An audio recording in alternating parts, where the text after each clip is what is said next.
Okay, in this video, really quick, we're going to cover the simplest way to write your first cold email copy.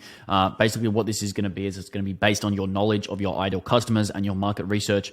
And what you want to do with that information is create a quote unquote hypothesis or make a guess, basically on what you think would resonate with them and certain audiences. So within that hypothesis, what that is a foundational element in the validated learning approach. It's a starting point that guides our experiments that we're going to make, which is what our cold emails are, and helps in making data-driven decisions.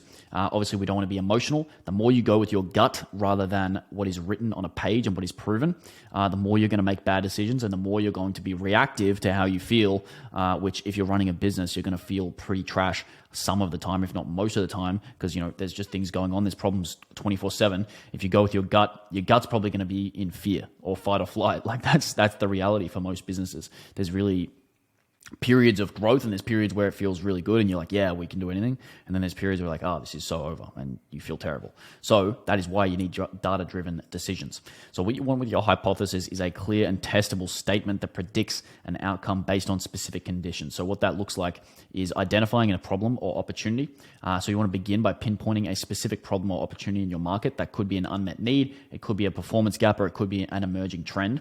If you don't have one of these, so for example, if you're just selling like email marketing or paid ads, what you have to do is you have to figure out where is the market right now and what is the best possible offer that I could make based on what they are seeing and based on what I can deliver.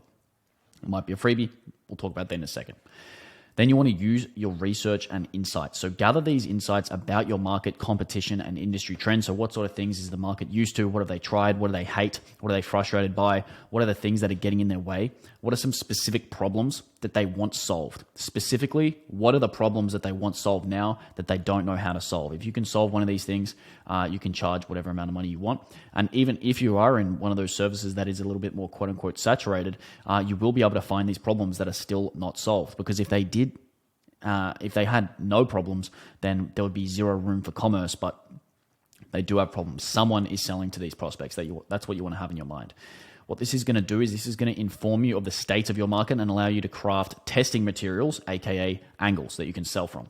Then what you want to do is formulate your hypothesis. So it needs to be really specific, measurable, and directly related to your objectives, which is likely to sign a client, and the data and insights you got while researching. So for example, by targeting interior designers who are earlier in their careers rather than enterprise-level interior designers, our software will achieve a higher adoption rate in this segment compared to experienced designers within the first 6 months of our targeted marketing campaign. This hypothesis is based on the assumption that early career interior designers might be more open to adopting new technologies and tools, and this hypothesis focuses on market segmentation, which we will definitely be using in our testing environment. Might sound a little complex, but in reality, it's probably going to be as simple as I think e-commerce brands with 3 to 10 employees will be a better fit than 10 plus for my email marketing services because they likely haven't hired someone in-house yet. In this case, you are under the assumption that most people in your target audience do not have an in-house email marketer and therefore would be more likely to hire you. So in terms of getting these steps laid out, step 1 is pick your audience based on your hypothesis. Number 2 is pick your call to actions, front-end offers, or lead magnets test. These are going to be the highest leverage tests. You can go ahead and test an exclamation mark or an extra comma in your email copy, but it's not actually going to give you any result. Best case scenario gives you a little tiny improvement, but if you're into really tiny stuff, then this is probably not the video for you. What we're looking for is something that's going to be able to 10x our campaign results. So some examples of this might be a 60-second loom on how to solve a specific problem. You might have a 5-minute chat on how to solve a specific problem, or if they are a good fit for a specific problem. This will be on the phone. So note that it's a phone call. You don't want to give a Zoom call. This is too high friction. Then you want to have a one-time service direct offer that you can use. This is basically, hey, can I solve your problem that you're really going through right now that you absolutely hate? So, hey, can I solve this problem for you that you hate? Very, very simple. The next one is a problem-solving sales asset. So again, this is around the problems that they are looking to solve, the problems they absolutely hate. Then number 5 is going to be a unique mechanism freebie. So for example, we have an AI model that will write cold email scripts very, very well, like surprisingly well. And that means that we can write as many people as we want cold email scripts. So we can say, hey, do you want us to write your cold email scripts? Very, very easy. Something like that could be applied to your service. Then what you want to do is keep the body copy the same. So select one simple framework that you can write your cold email copy from. For example, hey, if we could get you benefit or solve problem for you, would you be interested in X? Here is a let me know and I'll send you a 60-second link. Let me know and I can give you a 5-minute phone call. Let me know and I can do XYZ. Let me know and I can do ABC. Let me know and I can do EDFG. So you want to keep the body copy the same, because this is going to mean that your test is only going to be it's only going to be varied. The results are only going to be varied by this. So what's going to happen is you're going to find out very, very clearly which one of these is resonating with your ideal customer. Then what you want to do is send them out and check the results that occurred. So you're going to see, hey, what happened? And then what you're going to do is identify the winning offers and write 5 more variations of the body copy of those winning offers. So remember when we kept that body copy the same, we want to change that now and use the winning offers and write 5 more variations of that body copy, and then repeat the process over time to find that best copy, because you want to note that it will change based on the audience. And what you want to do is over time, you want to continually test. To give you a bit of context about the reason why we use these types of offers on cold email, the reason for that is that when you look at, oh my God, there's a lot going on here. So when you look at something like this, let me just delete all this stuff. This is a bit of fat.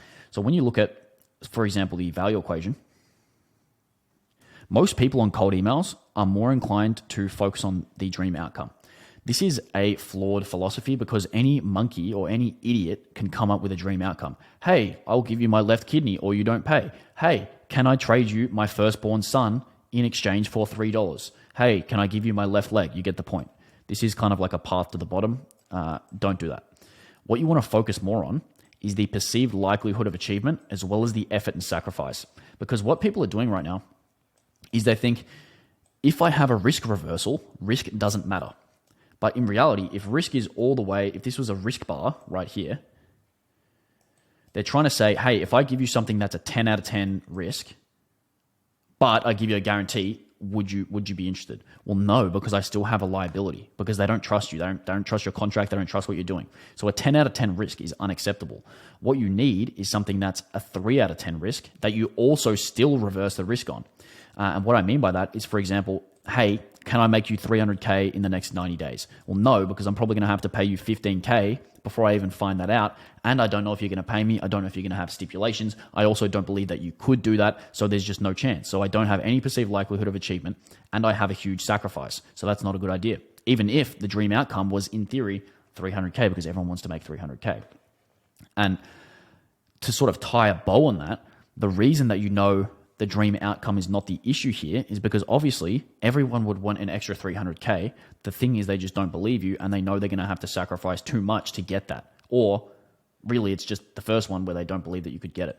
So what you need to do is, instead of going here on the risk meter, you want to go here on the risk meter and then still give them a risk reversal. So something that's much lower touch, lower risk, in the form of a 60-second loom, 5-minute chat, one-time direct offer, problem-solving sales asset, or a unique mechanism freebie. So hopefully this clears this up. It should not be too complex. Very, very simple. This is the testing framework we use. That is all you need to know. Thank you, and hopefully this was valuable.